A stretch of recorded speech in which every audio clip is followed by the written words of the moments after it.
Hello everyone and welcome to another casual review. This is my series where I just kind of go off script and I talk about my final impressions on like a game that I had just rolled credits on. So today we are talking about Pokemon Mystery Dungeon Red Rescue Team for the Game Boy Advance. And I always kind of knew about Pokemon Mystery Dungeon, but I'd never played one of these from this series before. And I know that they just recently remade, I'm not sure if it was this game or a different Mystery Dungeon, but they like remade it for the Nintendo Switch, so it kind of brought this series back under my radar. So I decided to give it a chance. Let me just explain how this game kind of works. You're like, it's like an isometric view overhead, and it's like a grid-based system. Think kind of like Final Fantasy Tactics, where you control like a movement and then you attack. This kind of does it similar but different, where you only control one Pokemon, and every action that you take, all the Pokemon around you also take an action. So if you move, all your teammates, all the enemy Pokemon on the floor will move. If you do an attack, then all of them will move or attack. And so it's kind of like more streamlined than pause, go into menu, do an attack, pause, watch everyone else do theirs. It's kind of more quicker than that, and I actually appreciate that approach a little more because the whole like Fire Emblem thing can feel a little taxing, a little cumbersome. So you'll take an action like moving, and then you can also attack. This is kind of similar to the main Pokemon games where each Pokemon can have up to 4 different abilities, and then you also just have like a plain old basic attack, which doesn't do as much damage. But if you're out of PP, then you'll have to resort to using your basic attack. So what this basic gameplay loop is you'll go into a town and you will assemble a team, and you can only have 2 other team members aside from your own Pokemon that you're playing as. And then you get supplies and you buy any TMs that you want, and then you can accrue these. If you're not doing like the main line quest, you can accrue all these rescue side mission things for like a certain area. Like say if I'm going to Sinister Woods, then I'll go to the bulletin board and I will accrue all the like side quests for Sinister Woods, and they are pretty bare bones. They're like, oh, bring this item to this floor of the dungeon. And so you'll get all the items that you want, and then you'll go on your mission and you'll accomplish all those side quests, and you'll get all these points to boost up your team score rating. I'm still not sure what that rating does. Maybe you get like better prices or something. It never fully explained that. And I guess that's one of my issues about this game, is it does a very poor job of explaining all the mechanics of the game. Just like little simple things, like if you double tap on R, I didn't know that you like double tap on R and you'll automatically face an enemy. Like I kind of had to figure that stuff out on my own. I didn't even know that you could switch the Pokemon that you're playing as until I had finished the game. Like for the whole time I played as Mudkip because that's who they assigned to me after I answered a little questionnaire at the beginning. They said, you're a passive type Pokemon, you're a Mudkip. And I was like, okay. So throughout the whole game, I played as Mudkip, and I could never switch and play as different Pokemon, or I never really figured out how to do that because they didn't do a good job explaining that. My team mostly consisted of just me as Mudkip, because I don't think you could ever switch that. And then my partner Pokemon, which I chose to be Cyndaquil. You can choose your own partner Pokemon, you just can't choose the one that you're playing. And then you can have one other Pokemon, and I always just stuck with Magnemite. It started me out with Magnemite as I went along with the story, and I never felt any need to switch to a different Pokemon. So there wasn't a lot of variation there. I just kind of felt shoehorned into using these Pokemon, and I never really had any reason to switch it up necessarily. There wasn't a lot of customization. I always was shoehorned into Mudkip. I still don't know how to switch Pokemon. And then my moveset rarely changed. There are TMs to add to my guide, but I felt like it was always the same 5 TMs. It was like Facade and Bullet Seed and just moves like that. And every time you go on a dungeon run, when you get back, the shop TMs will cycle to different TMs, but it was always like the same TMs that cycled through.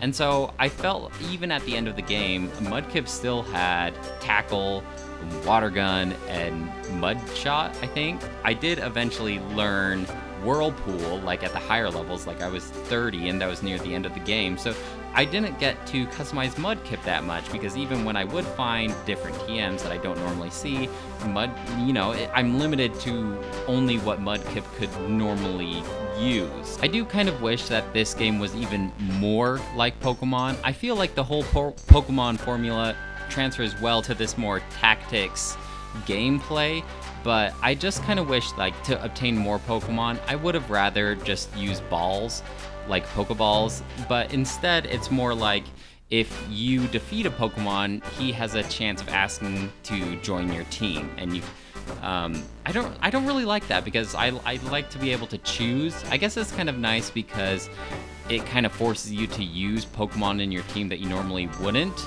but I mean, I guess overall it doesn't even matter, because I just ended up sticking with Mudkip, Cyndaquil, and Magnemite. I had no reason to switch it up, because even if you're not worried about type advantages, I felt like I killed every single basic NPC that I came across with one attack.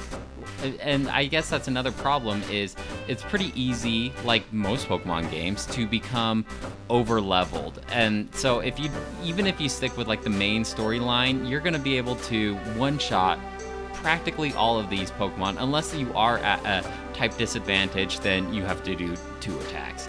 And it's quick, it's streamlined, but there's not a lot of thought to it. There's not a lot of changing up your strategy, really. Also, I guess, I don't know if this is considered a spoiler or not. I'm just gonna say it. You can't evolve your Pokemon until you beat the game. And so the whole time I'm just playing as Mudkip, but I want like Swampert, I want Tyranitar, and obviously, like, we know it's in the game because it gives you the option after you beat the game. I just don't know why I wasn't able to do that as I leveled up. Instead, it's like you have to, after you beat the game, you have to go to a cave and then you can evolve. And at that point, it's like, well, like, I'm done playing this game. There's not a whole lot I want to do post-game besides, like, go on side quests, so there's not really any point in evolving anymore because I'm just done, I guess? So I wish it was more like Pokemon like that. Like, once I hit level 16, I kept expecting Mudkip to evolve, but he didn't. This game felt kind of clunky to me because, like I talked about earlier, every time you do an action, you have to there's like a little pause to wait for all the other Pokemon to do an action. So besides moving, if they're doing like an attack, you have to wait for the animation of doing the attack, and then you have to wait for the animation of one of your teammates getting hit. And it just feels really clunky. I kind of wish it was a little more streamlined. Maybe it is in the future games, but this one, I just didn't want to wait for every animation. I wish there was a setting to turn that off, so it just, numbers came at the bottom little box that says what happened. But other than that, I don't want to watch, Mudkip like wincing because he gets hit every time. And I know it's only like half a second each time, but all that time really starts to add up. The NPCs in this game are pretty dumb, I guess. Like, so let me talk about my team. Cyndaquil and Magnemite. You can change the tactics of how your team members act. You can tell them to just stick by you and do nothing. You can tell them to run away if an opponent comes. You can tell them to, there's different options. And I found that if I just have them on the default tactics settings, they wouldn't help me fight at all. So I had to change it to go after foes. And that means every time you see an enemy, go attack it. And sometimes what would happen is I'm going across a room or something, and then an enemy Pokemon would come up from behind, and my teammates would go straight to him. Like, they'd separate far from me. And so I'd move once, and then it, like, clips over to them, and I'd watch them do their attacks and go through their battle routine, and then I move one square more, and then I have to wait for that.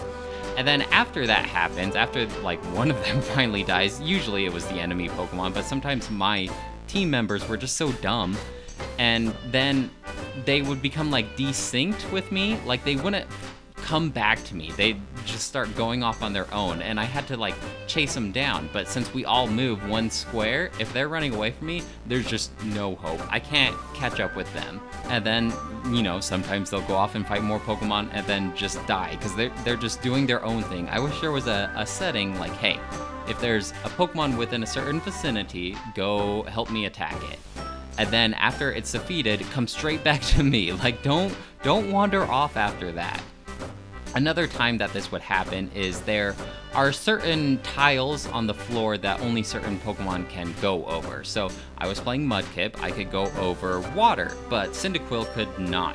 And so if I accidentally step on a water tile and keep going without, like if I don't notice that I'm on water tiles, Magnemite can follow me because he can fly, but Cyndaquil will become desynced after that and then just wander off on his own.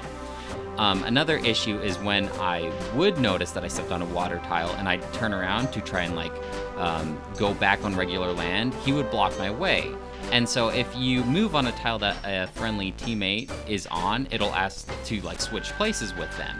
But, Cyndaquil can't go on the water, so it'll say, hey, you can move on this space, but it's going to teleport Cyndaquil way far away. Do you want to do that?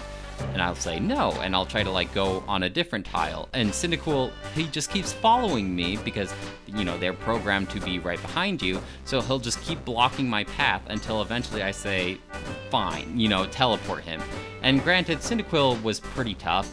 He was always a higher level than I was as Mudkip, and he could usually handle his own, but it was just frustrating. Another scenario where this is kind of a weird system, pretty clunky, is I'd go to a lava place, and Mudkip can't go over the lava. It wouldn't even give me the option, but Magnemite has that levitate ability thing, and so he would levitate over the lava on his own accord, and then every time that he goes over the lava, he gets burned. And he's just constantly taking damage until I go find the next staircase and go down to the next floor. So it was just every time I was near the lava, Magnemite's oh, I'm gonna go fly over the lava and get burned. And there was no way to say don't do that. I don't know, it's did anyone, these, I feel like these are simple quality of life changes that wouldn't have been that hard to implement. This was a pretty good podcast game, a pretty good game to just watch a TV show as you play. You're going through the levels, doing the side quests, but it didn't take a whole lot of brain power. I think the only time that you really have to think is when it's a boss encounter. The boss fights were okay. I kind of wish that there was a little more tactics to it, maybe one of the bosses could affect a tile space that you didn't want your Pokemon to stay on, so you had to move them around, but it just used the same powerful move over and over again until they're dead. So that's not necessarily a bad thing. I would oftentimes play my Game Boy Advance SP with one hand, because all you really need to do is have access to the D-pad and the two buttons, and I could do that with my SP with one hand, holding it kind of like a cell phone, and then I could just watch YouTube shows or listen to a podcast, and it was nice that way. I actually brought this with me to donate plasma a couple times. I bet I just looked really classy sitting there donating plasma with one arm, and then with my other hand I got my headphones in and I'm just playing Pokemon Mystery Dungeon with another hand. I bet that would have been a pretty funny visual. The story was actually pretty decent. I think I prefer this story to more of the Pokemon mainline games. Basically, the story is you are turned into a Pokemon. So, me, Eric, I am a Mudkip now because I answered the questionnaire. That's who they decided I would be. And then they implement that into the story, and there are these earthquakes and calamities happening, and we have to go on rescue teams to rescue the Pokemon affected by these calamities. And I won't say any more than that for the story, but there are actually interesting events, and there actually is character growth. It's a lot more in depth than a regular Pokemon game. Granted, it's not like this huge, I mean, it's no Last of Us Part 2 or anything like that, but it actually did give me substance and attachment towards my team.